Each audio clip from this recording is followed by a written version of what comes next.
Buenas noches, señoras, caballeros. Bienvenidos a las noticias de Intereconomía.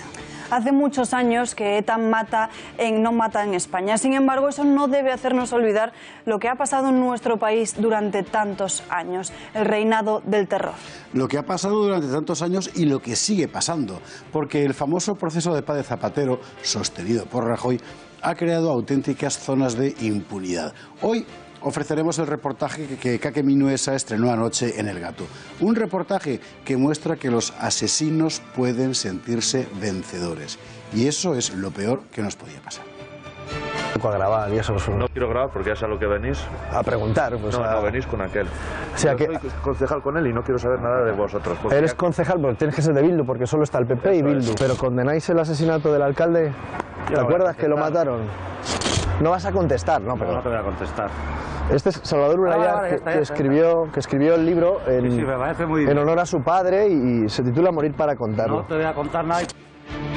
A veces hay que decir lo que nadie quiere oír. Es más fácil volver los ojos, pero faltaríamos al más elemental compromiso con la verdad. Y la verdad es esta. Los terroristas de ETA y su entorno no están vencidos. Al contrario, en numerosos puntos del País Vasco y Navarra controlan la vida política y social. Y desde sus puestos de mando, alimentados con dinero público, imponen sus ideas totalitarias. Todo el mundo sabe quién es el responsable de esta situación. La tristemente famosa hoja de ruta trazada de Zapatero para la pacificación con ETA fue en realidad una cadena de claudicaciones en la que el Estado de Derecho ofrecía bajar las manos si los terroristas dejaban de matar. A cambio, a ETA se le permitía instalarse en las instituciones. Pero es que era eso, una victoria política, lo que ETA estaba buscando desde el principio. Rajoy después mantuvo esa política. Y hoy estamos donde estamos. ¿Y dónde estamos? Pues en la legitimación política de la violencia terrorista. Y no solo en el ámbito del separatismo abertzale, sino también en buena parte de la izquierda española, sobre todo la más joven. Como vemos, cotidianamente lo mismo en Podemos que en los sectores radicales del Partido Socialista. Hay un segmento no desdeñable de la sociedad española que ha comprado el relato terrorista. ¿Y cómo no comprarlo cuando pueden explicarlo desde las instituciones? El acceso del mundo de ETA a las instituciones, la ocupación del poder local, ha venido en la práctica a legitimar los discursos de los asesinos. Ahora están en las concejalías, en los departamentos de cultura, en las inspecciones de educación y desde allí explican a las nuevas generaciones que ETA fue un instrumento de la lucha por la libertad, que las víctimas no eran en realidad tan víctimas y que los terroristas merecen ser acogidos como héroes populares. Todo esto no ha ocurrido porque los terroristas hayan sido especialmente hábiles, no. Ha ocurrido sobre todo porque el Estado, la nación de todos, ha renunciado a dar la batalla moral, después de renunciar a dar la batalla policial. España se ha instalado en una ideología de la rendición que solo puede llevarnos a la injusticia más extrema. Nos está llevando ya. Muchos prefieren mirar hacia otro lado, es verdad, pero precisamente eso es un claro síntoma de esta ideología de la rendición. Hoy veremos este espeluznante reportaje de Kake Minuesa en el nido etarra de Txarri Aranaz. Lo haremos en un programa donde además contaremos todas estas informaciones.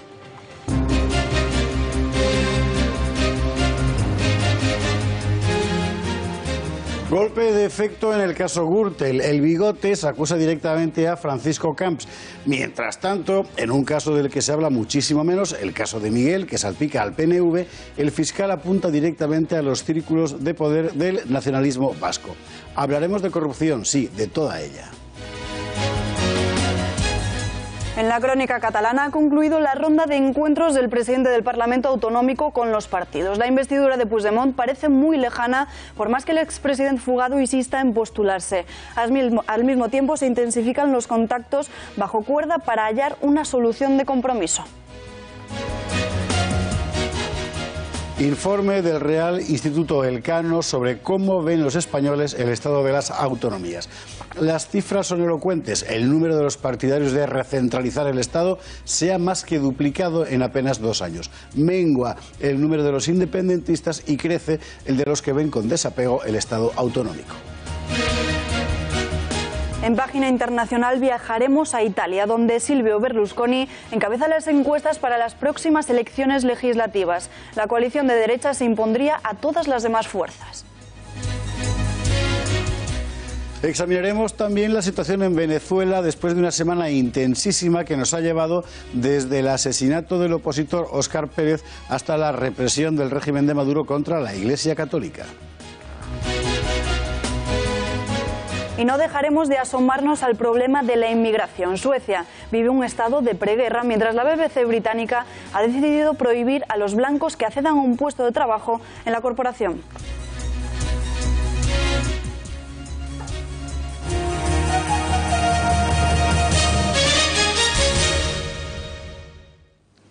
Empezamos en página internacional y lo hacemos en Italia, donde todas las encuestas apuntan a una victoria de la derecha. Lo más sorprendente es que quien va a encabezar esa coalición es nada menos que don Silvio Berlusconi, otra vez a sus 81 años y con causa judicial pendiente. Berlusconi insiste y además se va a llevar el gato al agua, valga la expresión, con permiso de Gonzalo Vans. Enseguida iremos a ver exactamente cómo está el panorama de esas elecciones italianas trascendentales para toda Europa, por lo que nos jugamos en ellas todos los europeos, que se celebrarán en marzo. Mientras tanto, hemos de marcharnos a los Estados Unidos. ¿Por qué? Pues porque, vamos a ver, Berlusconi tiene una cosa, es que toda la prensa internacional está contra él. Pues bueno, Trump lo mismo. Tiene usted a toda la prensa del mundo tratando de explicarle lo malo que es Donald Trump. Y sin embargo, Donald Trump mantiene la expectativa de voto, un apoyo popular sencillamente excepcional, porque es el mismo de la gente que le votó. Bien, ¿y por qué tiene Trump ese apoyo popular, como lo tiene, por cierto, Berlusconi? Bueno, pues a lo mejor es simplemente porque hace lo que sus votantes quieren que haga. Y esta es precisamente la cuestión. Hoy la campaña contra Trump sigue adelante y con renovada intensidad, pero el presidente norteamericano sigue gozando del respaldo de un amplísimo sector de la sociedad. Insisto, porque toma las decisiones que sus electores quieren y no las que quiere la prensa internacional. Por ejemplo, hoy, día de la Marcha por la Vida en los Estados Unidos. Trump aprovecha y anuncia que va a apoyar la objeción de conciencia de los sanitarios que no quieran practicar un aborto. Lo vemos en este vídeo.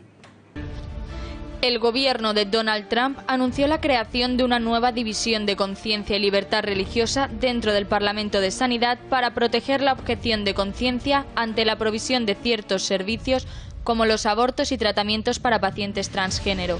La nueva sección, que será parte de la Oficina de Derechos Civiles del Departamento, estará encargada de investigar las quejas registradas por los trabajadores del sector sanitario en las que aleguen que los centros hayan violado sus derechos religiosos, según aseguró el propio Servicio de Salud. La división se ha establecido para restaurar la implementación de las leyes federales que protegen el derecho fundamental e inalienable de libertad de conciencia y religión, afirmó en un comunicado el Departamento de Sanidad. El secretario de Sanidad en funciones, Eric Hargan, indicó que el presidente Trump prometió a los estadounidenses que su gobierno defendería vigorosamente los derechos de libertad de conciencia y religión, y esa promesa se cumple hoy. En su web, la nueva división señala que busca prohibir la coerción en aspectos como el aborto, la esterilización y el suicidio asistido, entre otros, en programas de actividades financiadas o dirigidas por el servicio público. Por su parte, el director de la Oficina de Derechos Civiles del Departamento, Roger Severino, incidió en que nadie debería ser forzado a elegir entre ayudar a una persona enferma y vivir por sus convicciones morales y religiosas más profundas. También añadió que el objetivo es ayudar a garantizar que las víctimas de la discriminación ilegal por estos motivos encuentren justicia, ya que consideró que los grandes y pequeños gobiernos han tratado con hostilidad en lugar de protección las objeciones de conciencia, pero el cambio ha llegado. La decisión supone una victoria para las posiciones más conservadoras y los grupos antiabortistas, y se oficializa tan solo a un día de que tenga lugar la llamada Marcha por la Vida, una manifestación anual que tiene lugar en la capital, Washington. El presidente de Estados Unidos se dirigirá este viernes desde la Casa Blanca y vía satélite a los asistentes a la marcha.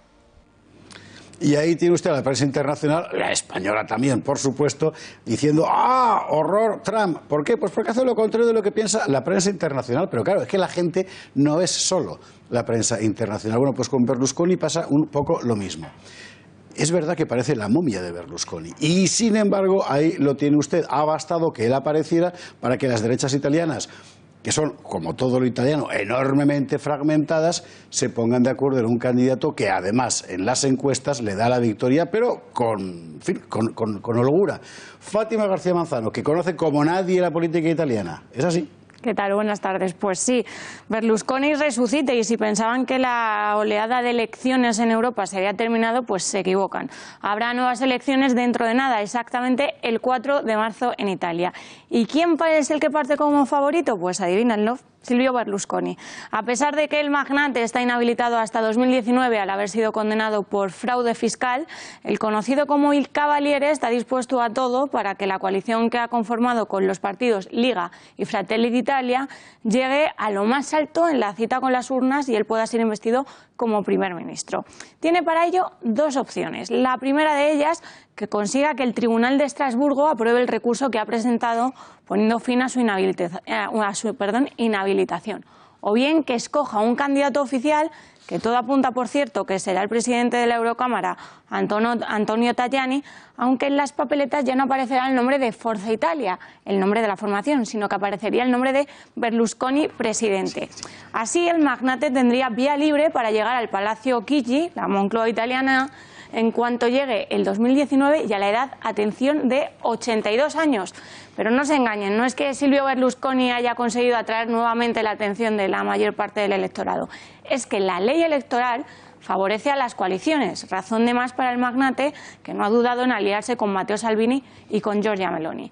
Así, de pasar a tener un 36% en intención de voto, pasarían hasta un 45% por delante del partido del Movimiento 5 Stelle y de los socialdemócratas, quienes vuelven a caer en desgracia.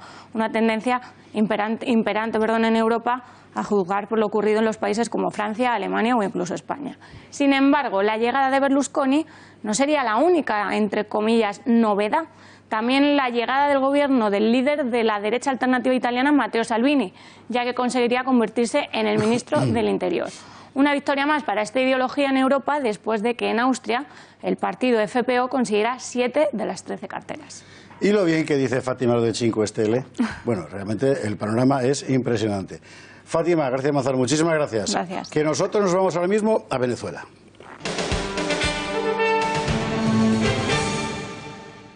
Volvemos efectivamente al continente americano, aunque en realidad va a ser como viajar al otro mundo. Vamos a ver, fijemos atención en Venezuela. Esta semana ha sido rica, y quizá no es la palabra adecuada, en acontecimientos. Desde la muerte a tiros del disidente Óscar Pérez, hasta la represión de Maduro sobre la Iglesia venezolana. William Cárdenas, buen amigo de esta casa, es presidente de la Plataforma Democrática de Venezolanos en España. Muy buenas noches. Buenas noches. Bueno, lo de esta semana ha sido tremendo. En realidad, lo de estos años está siendo tremendo en general, pero esta semana es como si todo se hubiera precipitado. No dejan de llegar sorpresas de Venezuela, en este caso sorpresas muy lamentables, muy desagradables, ¿no? Los dos episodios capitales han sido, por una parte, el ataque desmesurado de Nicolás Maduro en contra de la cúpula de la Iglesia venezolana. Y por otro lado, bueno, lo que el mundo entero ha presenciado, que fue la ejecución extrajudicial. Sí, realmente es un homicidio, se mire como se mire, en fin. Sí, de Óscar López y el grupo de gente que le acompañaba, 8 personas que fueron masacradas, ¿no?, en una operación militar, paramilitar y con bandas terroristas armadas que en un número de 600 hombres con lanzagranadas, con misiles, con tanquetas, atacaron a 8 personas que se habían rendido y que bueno, pues habían tenido el valor de emitir vídeos que demostraban que efectivamente se habían rendido. Fue, hay que recordar, el famoso piloto que en cierta ocasión en la que había un festolín del madurismo apareció, hizo un amago de disparar, etcétera, y después publicó una serie de vídeos en los que se reivindicaba como disidente del régimen. En este caso es todo raro desde el principio, desde el mismo surgimiento del personaje hasta este final tan truculento. Sí, él es funcionario de un cuerpo de investigaciones científicas y criminológicas, y que se había colocado, bueno, pues en rebeldía en contra del régimen de Maduro. Cuando secuestró el helicóptero nunca hizo ninguna acción que pudiera lesionar a nadie, porque dicen que lanzó 2 granadas, pero eran granadas sonoras, simplemente para llamar la atención de que una parte de los hombres de esos cuerpos de seguridad, bueno, pues rechazaban las políticas de Nicolás Maduro. Luego tuvo otras actuaciones tratando de crear desazón, y yo creo que en cierta medida humilló al régimen. Sí, eso es verdad. Un régimen que se precia de ser un régimen que cuenta con la mayor seguridad, y de tener al ejército en la mano, cogido. De tener al ejército. Entonces, bueno, eso se convirtió en algo imperdonable. Los mataron. El mundo entero, yo creo que ya no queda ninguna duda de que es un régimen violador de los derechos humanos elementales. Lo asombroso es eso, porque efectivamente no queda ninguna duda, pero da igual. Es decir, sigue habiendo gente dispuesta a ejercer, encima poniendo cara de extraordinaria benevolencia, a ejercer de mediador donde realmente no hay nada que mediar. Y pienso en el expresidente Zapatero, entre otros. Pero bueno, luego hemos tenido además lo de la Iglesia, que es enormemente, ¿cómo decir?, revelador, porque las palabras de los sacerdotes a los que se acusa de delito de odio, en realidad se les puede calificar de muchas formas, pero de esa difícilmente. Bueno, esta es ya una conducta, yo creo que en la que Nicolás Maduro imita a Hugo Chávez, ¿no? Y efectivamente, cuando mencionas a la figura del presidente José Luis Rodríguez Zapatero, ha tenido que ver con todo este desenlace, ¿no? Porque desde el año 2016 ese pretendido diálogo entre una oposición y el gobierno, bueno, pues de alguna manera al principio logró el apoyo del Vaticano, pero luego la Conferencia Episcopal Venezolana, que es ahora mismo la institución más seria y más responsable, la que está diciendo la verdad de lo que está ocurriendo en Venezuela, bueno, pues logra desmarcarse de ese movimiento, y simplemente lo que hizo el arzobispo Víctor Hugo Basabe, y lo que hizo el arzobispo de San Felipe, y lo que hizo el arzobispo de Barquisimeto, Antonio López, ha sido decir la verdad. Los venezolanos se están muriendo de hambre. En Venezuela hay una situación, no hay medicinas, hay una crisis humanitaria absolutamente desbordada. Es lo que han dicho en la homilía de la Divina Pastora, una celebración muy concurrida que se celebra el 12 de enero, en este caso el 12 de enero en Venezuela. Bueno, eso ha motivado una reacción virulenta de Nicolás Maduro, amenazando a los arzobispos con meterlos en la cárcel, aplicándoles una tal llamada ley del odio, como la han calificado allí, ¿no? Sí, no, aquí tenemos una parecida. Al final, ¿no? Se trata de una ley que consiste en que tú tienes derecho a decidir quién te odia y quién no, y por tanto meterlo en la cárcel. Es una cosa de locura, pero en España hay una legislación de ese género, que ya veremos a dónde llega. Bueno, en los próximos meses, vamos a ver, es todo muy desolador por lo siguiente. Como bien decías, la impresión que daba al principio es que el régimen tenía los días contados hasta que Zapatero y el Vaticano de consuno le dieron oxígeno. A partir de ese momento, en realidad, todo ha ido cabeza abajo y ha permitido a Maduro construirse propiamente un régimen cada vez más totalitario, cargándose el poder judicial, cargándose después el legislativo y convirtiendo ahora Venezuela en su Venezuela, es decir, marginando de la vida pública a más de la mitad de los venezolanos. El problema es que, al parecer, no hay poder internacional, visto lo que ha pasado con la OEA en los últimos meses, capaz de soplarle. Bueno, lo estás resumiendo de una manera perfecta, es lo que ha ocurrido, ¿no? El año pasado el pueblo venezolano se inmoló, sobre todo 140 jóvenes. El promedio de edad de las personas que murieron es de 22, 23 años en Venezuela, ¿no? Fueron, objeto de un ataque, unos crímenes de lesa humanidad, como los calificó el propio comisionado de las Naciones Unidas para los Derechos Humanos. Pudimos ver además en las grabaciones con las bandas de matones que pasaba una chica en una moto y le pegaba el tiro en la cabeza. Exactamente. Es que era una cosa terrible. Así es. Entonces, bueno, pues Maduro se las ha agenciado para lograr esta Asamblea Nacional Constituyente, calmar la calle, pero eso se le está revirtiendo de una manera, yo creo que va a ser indetenible, porque el hambre no para. Los pueblos, cuando tienen hambre, se desesperan y son capaces de hacer cualquier cosa, y ya las manifestaciones que vimos a finales de año y a principios de enero han sido expresiones de saqueos, la gente buscando comida, buscando cualquier alimento que pueda conseguir, porque, bueno, pues hay un caos en el país. Una última cuestión, Sí. Que además es muy relevante por lo siguiente. Digamos que muchos teníamos cierta esperanza en que la oposición venezolana sería capaz de estar a la altura, no tanto del desafío como sobre todo de la reclamación popular. Sin embargo, lo que hemos visto a partir de la ronda empezada en la República Dominicana es que Maduro ha conseguido también romper a la oposición. Bueno, yo creo que es uno de los episodios más lamentables que tenemos que registrar, ¿no? Dentro de esto hay una parte de la oposición que se ha prácticamente plegado al juego táctico de Maduro para ganar tiempo. Sin embargo, hay otros grupos completamente disidentes de esa posición y que están dispuestos. Y la pregunta que antes me hacías era, ¿hay una salida? Es que tiene que haberla. No puede haber un país en esta situación de caos y el pueblo venezolano ya lo ha demostrado. Está dispuesto a salir y a jugarse la vida como se la jugó Óscar López, como se la jugó el grupo que le acompañaba. O sea, en Venezuela la situación va a ser distinta. Que no se puede, que no hay un equilibrio de fuerzas. No, lo que hay es un desequilibrio de hambre y de las ostentosas fortunas que detentan los chavistas y de las cuales hacen grosera ostentación.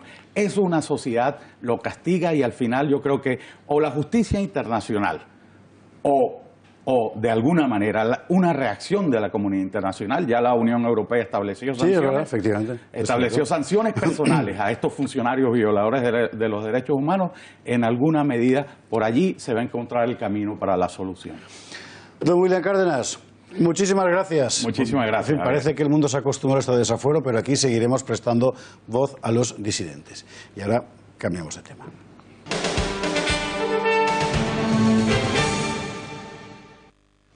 Vamos a las cosas que están pasando en Europa, que siguen teniendo como eje vertebral la inmigración y sus consecuencias. Así es, consecuencias a veces insólitas, como la iniciativa de la BBC, la famosa corporación radiotelevisiva británica, que ha vetado a los blancos para un puesto de trabajo. Tal y como suena, un caso de racismo antiblanco. Vamos a verlo. La BBC ha presentado una oferta de prácticas para los estudiantes que quieran aprender a trabajar en Newsbeat, el programa de noticias de la cadena dirigido al público más joven.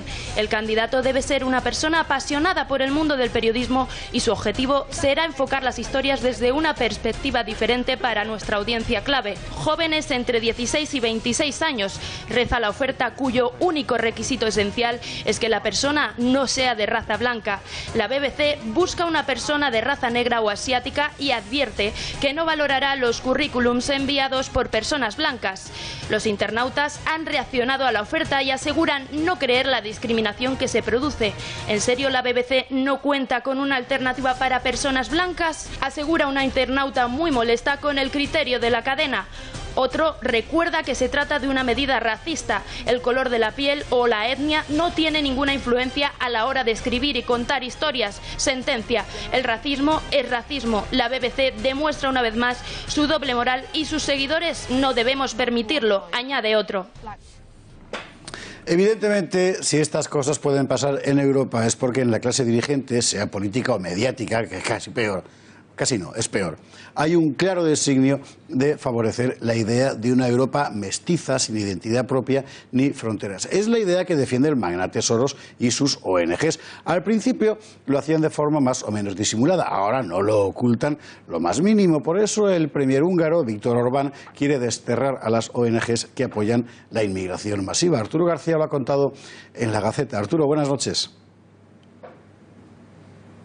En efecto, Viktor Orbán ha decidido plantarse y romper con los dogmas de lo políticamente establecido. El primer ministro húngaro anunció la creación de un nuevo plan para combatir a las ONGs que alientan y financian la inmigración ilegal en el viejo continente. El nuevo proyecto cuenta con 3 puntos esenciales. El primero de ellos pasa por la creación de un registro para este tipo de organizaciones. El segundo se trata de un nuevo impuesto que grava las inversiones extranjeras. Y el tercero concede la potestad a las autoridades, al gobierno húngaro, de expulsar a aquellos ciudadanos extranjeros que trabajen en este tipo de ONGs. Este plan, que busca frenar iniciativas como la propuesta por George Soros, pasará una época de consulta ciudadana antes de llegar al Parlamento. Precisamente el magnate húngaro ha salido esta semana de nuevo a la palestra tras unas declaraciones en las que admitía que contaba con un plan para que Bruselas impusiera su propia visión del mundo al resto de países. Hungría y el resto de naciones de Visegrado se han enfrentado en numerosas ocasiones a Angela Merkel y al resto de dirigentes de la Unión Europea en materia migratoria. En un discurso muy recordado, Víctor Orbán defendió las raíces cristianas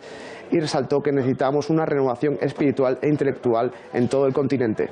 Arturo, gracias y buenas noches. Como en otros muchos aspectos, en Hungría la opinión mayoritaria de la población no coincide con lo que defienden los grandes medios de comunicación y los principales centros de poder internacional. Ese sentimiento de lejanía respecto a lo que piensan las élites se está extendiendo por todas partes. En Bélgica, por ejemplo, 2/3 de la población piensan que su país está siendo invadido por los musulmanes y de nada sirven las incesantes campañas de bienvenidos refugiados. Vamos a verlo. La amplia mayoría de los belgas considera que su país está siendo invadida por los inmigrantes musulmanes, según el estudio Negro, Amarillo, Azules 2017. Dicha investigación, a iniciativa de la cadena pública RTBF y el diario Le Soir, arrojan luz sobre la percepción de la inmigración entre los belgas. Mientras que 2 de cada 3 ciudadanos considera que el país está siendo invadido, este dato se eleva hasta el 84% entre los encuestados de más de 65 años. Este grupo poblacional, según recoge Breitbart, rechaza la llegada masiva de inmigrantes y refugiados. 2/3 de los entrevistados, un total de 4.734 personas, cree que hay demasiados inmigrantes en Bélgica y el 77% se muestra de acuerdo con la siguiente afirmación: hoy ya no nos sentimos en casa como lo hacíamos antes. El mismo estudio, recuerda el citado diario, fue realizado en 1997 y los resultados son bien diferentes. La televisión pública ha asegurado que dichos cambios reflejan la creciente xenofobia del país. El estudio afirma que los investigadores se han encontrado con el desarrollo de una paranoia antimusulmana que ha adquirido una dimensión patológica, algo que probablemente se ha intensificado por los atentados que sacudieron Bruselas hace 2 años y por el incremento de la actividad yihadista en el país. En este sentido, el 74% de los encuestados considera que el Islam no es una religión tolerante, mientras que el 60% entiende que la creciente presencia de musulmanes en Bélgica está minando su identidad nacional. Bueno, la gente no piensa así porque sea primitiva o estúpida, sino porque vive en sus carnes una situación de inseguridad que no afecta a las élites, pero sí al pueblo. Y por mucho que los grandes medios intenten ocultarlo, las redes sociales han roto el silencio. Hay zonas enteras de Europa que viven una atmósfera de guerra, como suena de guerra. Ejemplo, Suecia, porque no hace mucho tiempo en Suecia que todo el mundo sabe que aquello no es ningún paraíso para vivir. Carlos Esteban lo ha contado en La Gaceta. Suecia se prepara literalmente para la guerra. Carlos, buenas noches. Buenas noches, José Javier. Pues efectivamente, el gobierno sueco ha enviado a más de 4 millones de hogares por primera vez desde la Segunda Guerra Mundial un folleto advirtiendo de la posibilidad de que puede estallar una guerra y que deben estar preparados. ¿Quién es el enemigo?, se preguntarán. En teoría, Rusia. Ese es, por decirlo así, la versión oficial de la mayoría de los medios de prestigio. Pero hay que pensar, realmente, habiendo pasado la Guerra Fría con la enorme tensión de los dos bloques, sin que se haya producido algo así, hay que pensar que ahora Putin está más cerca de la guerra contra Estados Unidos y sus aliados que durante la Guerra Fría. Es un poco difícil de creer. Es mucho más probable y refleja mucho mejor la situación actual en Suecia pensar que lo que se prepara es una posible guerra civil, o por lo menos un escenario relativamente parecido. Nos referimos a las no-go zones, que teóricamente no existían, pero que todo el mundo sabe que existen y se están multiplicando por toda Suecia, como consecuencia de la inmigración masiva, de esa política de puertas abiertas, de traer prácticamente a toda la población que puedan del tercer mundo, y que ha llevado a que se constituyan verdaderos guetos donde la policía, donde los servicios sociales no pueden entrar. De hecho, en una reciente comparecencia parlamentaria, el propio primer ministro ha dicho que no dudará en enviar el ejército para restablecer el orden. Muchísimas gracias, Carlos. En fin, así está la cosa. Un par de notas más sobre la actualidad política europea. La primera sobre las conversaciones entre democristianos y socialdemócratas, Merkel y Schulz, para formar gobierno en Alemania y ver si reeditan la gran coalición o si la hacen más bien pequeña. Este domingo toca Congreso Extraordinario del Partido Socialdemócrata en Bonn para dar el visto bueno o no al preacuerdo. Y las juventudes socialdemócratas están furiosamente en contra. Y además parece que harán lo posible por acabar con Schulz si finalmente pacta con Merkel. Tan duro lo ve Schulz que ha empezado a manejar la idea de proponer una coalición con marcha atrás, 2 años irrevisables. La segunda nota relevante de la crónica política europea nos lleva a Francia, porque el presidente francés, Emmanuel Macron, confirmó hoy que restablecerá el servicio militar obligatorio en el país, tal y como había anunciado en la campaña electoral, cuando dijo que duraría un mes. Sin dar más detalles sobre este proyecto, en un discurso ante militares en la base naval de Toulon, en el sureste del país, Macron afirmó que el bautizado como Servicio Nacional Universal tendrá un presupuesto propio y que su puesta en marcha corresponderá a varios ministerios. Macron reiteró también su voluntad de aumentar el presupuesto de defensa anualmente en 1.700 millones hasta 2022 y 3.000 millones del año siguiente, para que en 2025 se dedique a este fin el 2% del Producto Interior Nacional Bruto. El presidente de Francia aseguró que se modernizarán las Fuerzas Armadas, en particular el sistema de disuasión nuclear y los servicios de información militares, al tiempo que también preconizó una mayor cooperación con el resto de los países de la Unión Europea.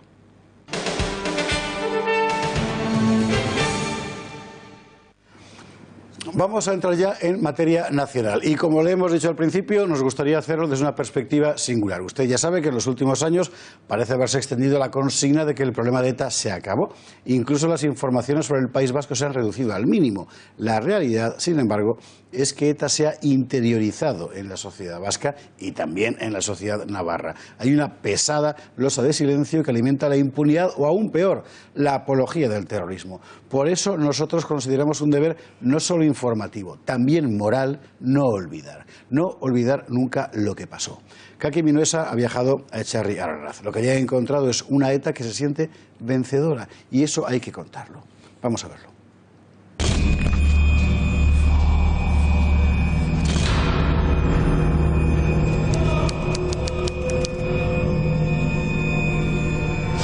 Como podéis ver, en este pueblo de Navarra, en Etxarri Aranaz, tenemos la bandera de Navarra, la bandera del País Vasco y una estelada.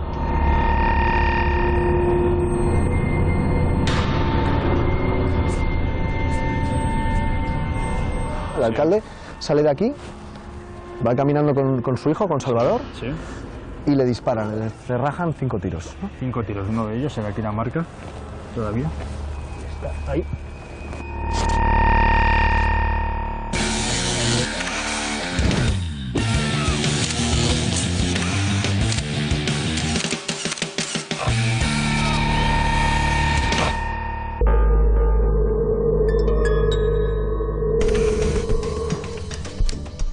Estamos en Navarra, donde el gobierno foral pretende equiparar asesinos con asesinados. Le llaman Euskal Informe, un estudio que equipara a Jesús Ulayar, asesinado a las puertas de su casa, con su asesino, Vicente Nazabal. En el mismo informe ambos coinciden en lo que ellos llaman el mapa del sufrimiento.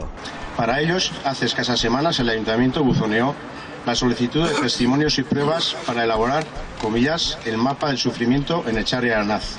En la página 30 de torturas sale el asesino de Ulayar.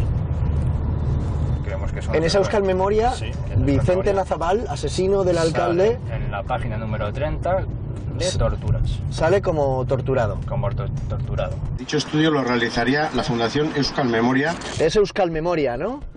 Sí. Sí, es que he recibido un papel, he visto un papel en Etxarri Aranaz que han dado este teléfono para que se pongan en contacto las víctimas de torturas o que hayan sufrido en la guerra del 36. ¿Es posible?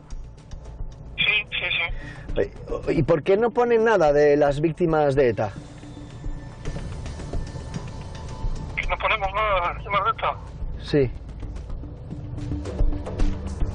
Se pueden encontrar como víctimas a Vicente Nazábal, el asesino que mató a mi padre delante de mi hermano, terrorista que descerrajó 5 disparos sobre Urlayar. Concretamente, Nazábal está en el listado de casos de torturas. También se encuentra en el mismo listado de víctimas el resto del comando que, según sentencia judicial, participaron en el asesinato de Jesús Urlayar. Y sí, cayó aquí. Están esos cubos de basura. Ahí delante. Sí. Y el homenaje, el monolito aquí el monolito es el contenedor de basura. El contenedor de basura. Al día siguiente de morir, cuando estaba todavía el cuerpo caliente, aquí se juntaron vecinos a celebrar con champán la muerte de Jesús Urlayar, estando los hijos y la viuda dentro.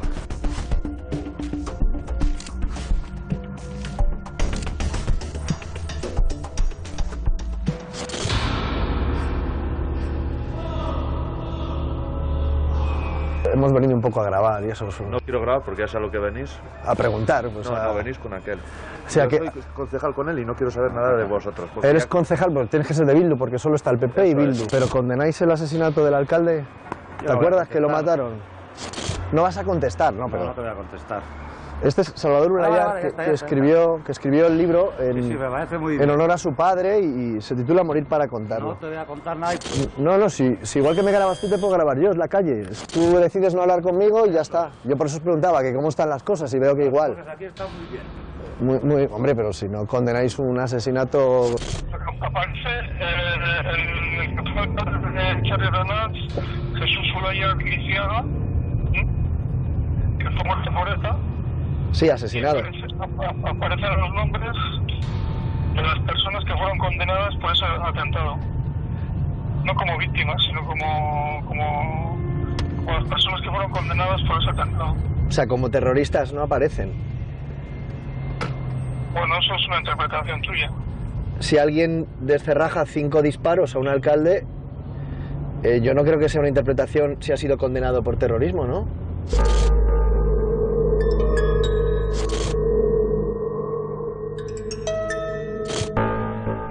Como veis, el pueblo está absolutamente decorado con carteles a favor de los presos, con carteles a favor de la banda terrorista ETA. ¿Veis aquel bar? Justo en la pared pone ETA. Esto es para todos los que estáis viendo este reportaje. Si queréis enviarle una carta a Unai Parot, tomar la dirección y le deseáis un feliz 2018. Entonces, digo que en la carta esta que se ha distribuido en el pueblo, no se habla del 36, pero no se habla de ETA. Es que yo no tengo ahora aquí la carta, no tengo acceso a la carta, no sé concretamente lo que dice. Vale, porque Euskal Memoria, vosotros sois de la comunidad foral. Nosotros tenemos la sede en Navarra, sí. Vale, no es que me resultaba muy extraño que me dijeras que depende de la interpretación si uno es terrorista o no, si mata a un alcalde, macho, me parece un poco terrible. Eso no te he dicho yo no te he dicho eso. Ya, es que... Es la interpretación que haces tú, no, yo no he dicho eso. O sea, como terroristas no aparecen. Bueno, eso es una interpretación tuya.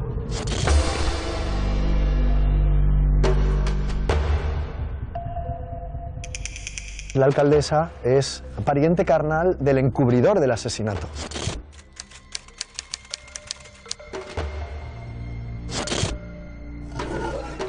Dada que va a afectar a las víctimas del terrorismo y en concreto a la familia Urlayar de Charlie Renat, debido a que el asesino, puede ser en ese listado el asesino de su padre puede ser asesinado como víctima, cuando una persona que pega 4 tiros a otra persona no es una víctima, es un asesino.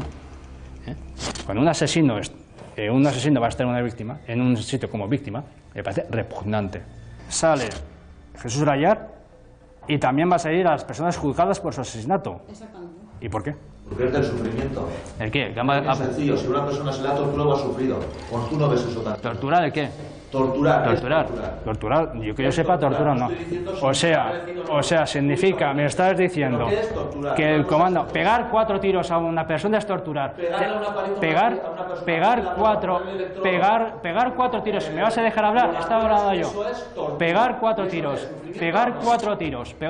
a la persona. Darle una paliza a su hijo En el paseo, cuando se lo encontró. Eso es vergonzoso. Alcaldesa, el asesino de un predecesor no te suyo voy a responder, tiene que estar en el mapa del sufrimiento. Perdona que no te voy a responder. Déjame pasar, por favor. Sí, yo te dejo pasar. No me respondes, pues me estás respondiendo. Que esté el que desterraja... Perdona un poco, déjame pasar. Sí, pero no me empujes. Vete con tu pan a otro sitio, pero vamos. Que la alcaldesa es muy sencillo. La conclusión, lo que acabamos de ver es que el mapa del sufrimiento es igual para el que desterraja 5 tiros como para el que los sufre. Sí, parece ser que al asesinado es lo mismo que el que ha pegado 5 tiros. Es incomprensible.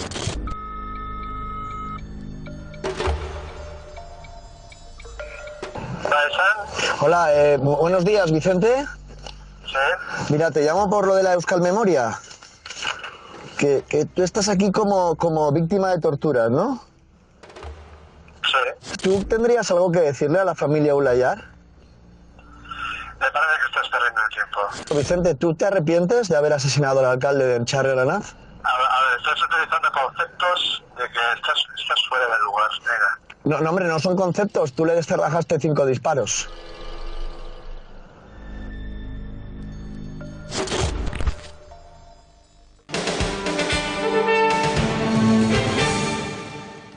Y abrimos la crónica de la actualidad nacional con el final de la ronda de contactos con los grupos políticos en Cataluña.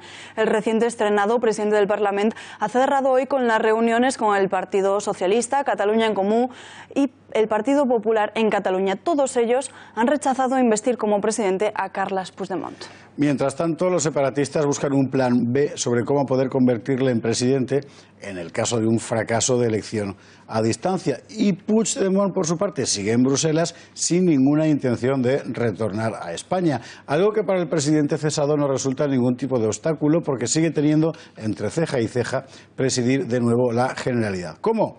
Bueno, pues confía en una idea de gobierno desde Bruselas gracias a las nuevas tecnologías, el telegobierno. Así lo ha asegurado hoy en una entrevista en Catalunya Ràdio. Avui dia, els grans projectes empresarials, acadèmics, de recerca, es governen també, i a vegades fonamentalment, a partir de l'ús de les noves tecnologies. La pròpia governança europea senyala que aquest és el camí. A l'any 2008, amb una tecnologia que no té res a veure amb la del 2018, 10 anys després, el propi Parlament va aprovar una llei que ja preveia l'ús de mitjans telemàtics perquè el govern, si en calia fer ús, ho pogués fer.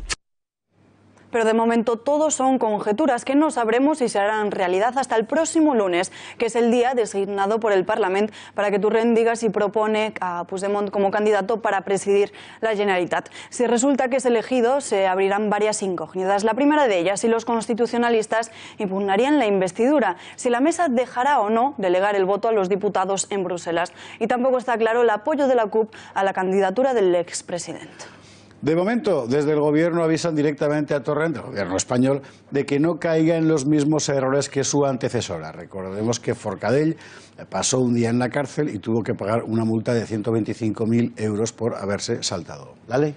Y hoy hemos conocido más datos en torno a Cataluña. Un barómetro del Real Instituto Elcano, publicado este mismo viernes, detalla como solo un 11% de los españoles tienen en su mente la posibilidad de que la región catalana se convierta en un Estado independiente en los próximos años.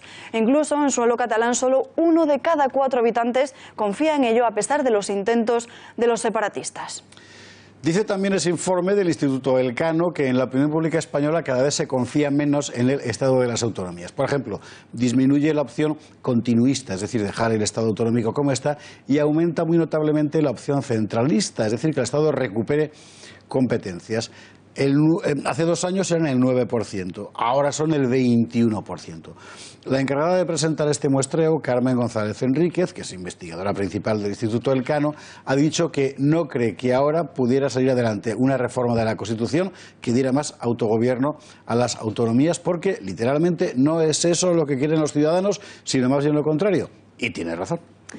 Lo que hace falta ahora es que se enteren los políticos, sobre todo en el Partido Popular, o por mejor decir en el Gobierno, donde siguen pensando que la solución al problema catalán pasa por llevarse bien con los nacionalistas. La vicepresidenta Soraya Sáenz de Santamaría, por ejemplo, parece que apuesta por recuperar el hilo con Oriol Junqueras. Lo cuenta Pepe García Saavedra en La Gaceta. Pepe, buenas noches.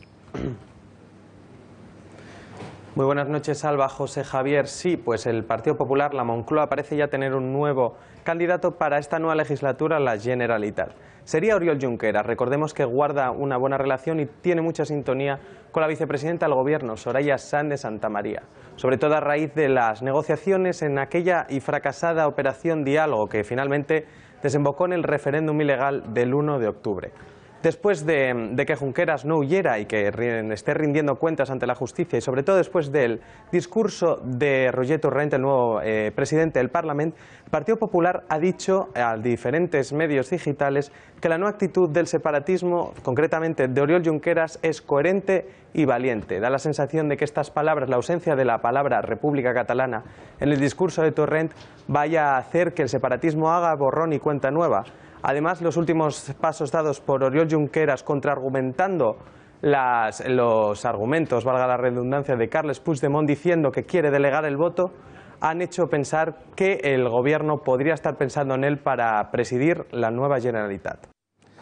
Muchísimas gracias, Pepe. Parece claro en todo caso que los que mandan están buscando puentes y a lo mejor eso explica una noticia que se ha convertido en la comidilla del día. El encuentro discreto de la número 2 de Puigdemont, Marta Pascal, y el exlíder socialista Pérez Rubalcaba. Ha sido en Madrid, en la cafetería de un hotel del distrito de Chamberí. Allí se encontraron, dicen que casualmente, la coordinadora general del PDeCAT, Marta Pascal, y su compañero de partido y diputado en el Congreso, Jordi Xuclà, ambos independentistas confesos, y Alfredo Pérez Rubalcaba, exsecretario general del Partido Socialista, y tantas otras cosas. El mundillo político no ha hablado de otra cosa hoy.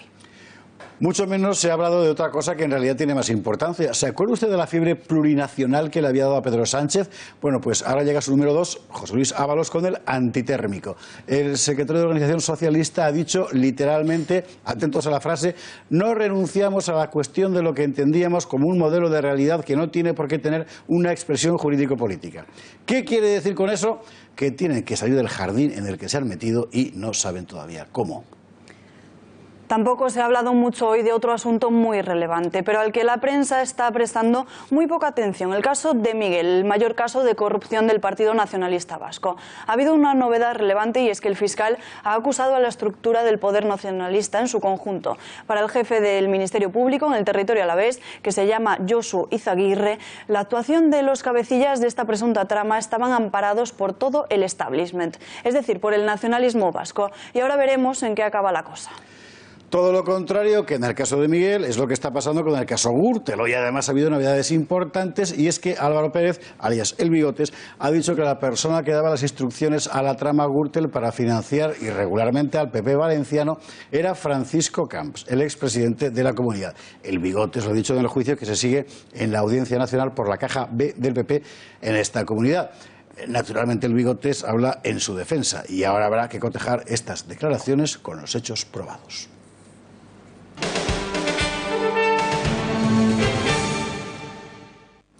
Nos quedan unos pocos minutos para acabar el programa y la semana, y estaría bien hacerlo con un pequeño balance de lo que la semana política ha dado de sí. Al pie del cañón, don Rafael Núñez Huesca, natural de Alcoy. Muchas gracias. ¿Qué tal? Buenas noches. Muy bien, fenomenal. ¿Cómo lo has visto? Vaya, hemos terminado con el puente de Rubalcaba en un hotel singular. Bueno, tratándose de quién se trata, de Pérez Rubalcaba, podemos esperar cualquier cosa. La verdad es que es un tipo siniestro que ha manejado y sospecho que sigue manejando las cloacas, eso que se ha venido a llamar las cloacas del Estado, que ha tenido y tiene contactos dentro de la policía y los servicios secretos, y da la casualidad que estaba interactuando con la que ahora es la secretaria general del PDeCAT, que es Marta Pascal. Ahí es nada. Se supone que ha sido una cuestión en fin, que ha sido inocente, pero... Hombre, si de Rubalcaba seguro. El café inocente ha durado parece que 1 hora y media, de manera que... Escuchábamos antes como Méndez de Vigo decía que no se puede volver a los errores del pasado. ¿Puede confiar el ministro que sea así? Bueno, tratándose de los independentistas, yo creo que debemos abandonar toda esperanza. Además, el presidente del Parlamento catalán, Roger Torrent, es un independentista pata negra. Es decir, estamos hablando ya de la nueva hornada de independentistas, la nueva generación, nacidos ya en democracia y que han mamado el separatismo en las escuelas. Son los hijos de TV3, efectivamente. Los hijos de TV3 y los hijos de la escuela, de la inmersión lingüística. Han pasado todos por el proceso de ingeniería social que el pujolismo construyó en los años 90 y él es una clara consecuencia de ello. Veremos finalmente a Carles Puigdemont, presidente del Parlamento, desde Bruselas. Si hacemos caso al sentido común y a lo que dicen los servicios jurídicos del Parlamento, no. Pero cuando se trata de independentistas, el sentido común no opera. Se trata de sentimientos, de emociones y lo han demostrado en los últimos meses. De manera que no nos extrañaría, al menos a mí, conociéndoles, que volvieran a violar la legalidad. Oye, que decía Méndez de Vigo que no hay que volver a cometer los mismos errores, hablando de los separatistas. ¿Y el PP se puede aplicar la misma receta? El PP debería aplicarse la misma receta, porque a juzgar, al margen de lo que ocurra con el país, a juzgar por los resultados electorales que ha tenido en Cataluña, ha sido un absoluto desastre. Pero sobre todo es que tenemos sobre la mesa planteado el mismo problema que hace 2 meses. Han conseguido aplacar una revolución social, pero el sentimiento separatista sigue y no han tomado las medidas. Tienen miedo a tomar las medidas verdaderamente importantes que atajarían el problema, que tiene mucho que ver con estos resultados que arrojaba la encuesta del Instituto Elcano, de un Estado que empezara a recuperar las competencias, sobre todo las más sensibles, educación. Rafa Núñez Gosca, muchísimas gracias. Buen fin de semana. Igualmente. Alba Vila, lo mismo, pero Alba tiene una sorpresa hoy porque tenemos aniversario de Audrey Hepburn. Efectivamente, 25 años de fallecimiento de un mito de la moda y del cine. Con ella nos despedimos hasta el lunes. Muchas gracias por todo. Buen fin de semana. Buen fin de semana. La muchacha vivía sola, exceptuando un gato sin nombre. I'm crossing you in style someday. Audrey maker, you heartbreaker. Wherever you're going, I'm going your way.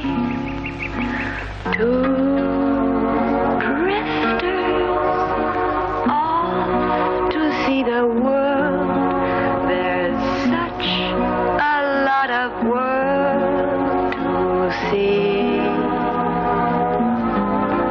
We're after the same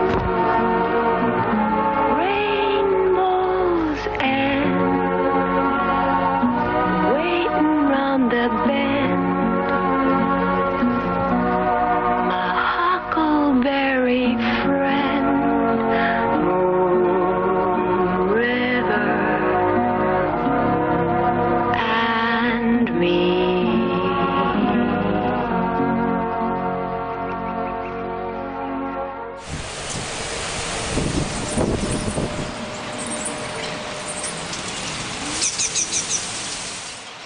Hola a todos, ¿cómo estáis? Llegamos al fin de semana, lo hacemos con el anticiclón prácticamente en la misma posición de estos últimos días, aunque el viento sí que es favorable para que entre algo de humedad, algo de precipitación por el norte peninsular, también a zonas de Canarias y a zonas del sur, veremos dónde, y veremos también dónde podemos empezar a ver algún cambio en esta situación meteorológica que será cara a la semana que viene. Veremos si se cumple, pero en cualquier caso, repasando la evolución para estas próximas jornadas, viernes, de nuevo, frentes entrando por el norte. Entre el viernes y el sábado veremos precipitaciones en el norte, el anticiclón, pues ya veis que prácticamente se queda ahí anclado al suroeste de Andalucía y Portugal y bueno, pues eso va a hacer que de momento el tiempo siga estable en muchas comunidades. En el norte sí que va a haber más viento, el oleaje sigue, aunque no tan intenso como hace unos días, y además con precipitaciones que en algunos casos pueden ser en forma de nieve, lo cual es una buena noticia para nuestras montañas del norte, porque no solo para los esquiadores sino para los recursos de agua. Situación del viernes, el oleaje pues 4 o 5 metros aproximadamente en zonas de la costa de Cantabria, posiblemente cerca de los 4 también en Galicia, zonas de Asturias, País Vasco también hay la nieve en la zona de los Pirineos, o sea que cara norte más que cara sur con ese viento. Cierzo en la zona del Valle del Ebro, tramontana al norte de Cataluña y Baleares, algo de viento aquí abajo en la zona del mar de Alborán, aportando nubes y algunas precipitaciones también a zonas de Melilla y de Ceuta, y en Canarias tampoco se descartan las lluvias, sobre todo al norte de las islas donde el alisio está castigando bastante fuerte. Olas ahí en Lanzarote 5 a 6 metros, o sea que precaución. Buena noticia para los surferos, no tan buena para los que tengan que salir, por ejemplo, a faenar en el mar. El sábado siguen las nubes con la llegada de un nuevo sistema frontal, se van a quedar sobre todo en el tercio norte peninsular, precipitaciones desde Galicia hasta los Pirineos. Puntualmente pueden bajar a la zona del Alto Ebro, cara norte del central, del Ibérico, en Baleares algunas nubes, la tramontana todavía soplando al norte de Cataluña, y en Canarias pues poco a poco parece que la inestabilidad irá remitiendo, aunque con algunas lluvias al norte, porque el domingo, si os fijáis ya, el tiempo va a estar mucho más soleado en las Islas Canarias. Sí que veremos algunos chubascos por el tercio norte peninsular, se mantiene el viento, no tanto ya el oleaje, pero el viento del oeste en el Cantábrico, el cierzo en el Valle del Ebro, y atención a los Pirineos si vais a esquiar este fin de semana porque hará bastante viento. Y hablábamos de la semana que viene y posibilidad de cambios. El anticiclón no se mueve el lunes o martes, pero el miércoles parece que hay algunas novedades, se va comprimiendo un poco, llega un sistema frontal justo para el miércoles por la tarde-noche, veremos si esto se cumple, que podría traer algo más de precipitación. Feliz fin de semana a todos, nos vemos la semana que viene.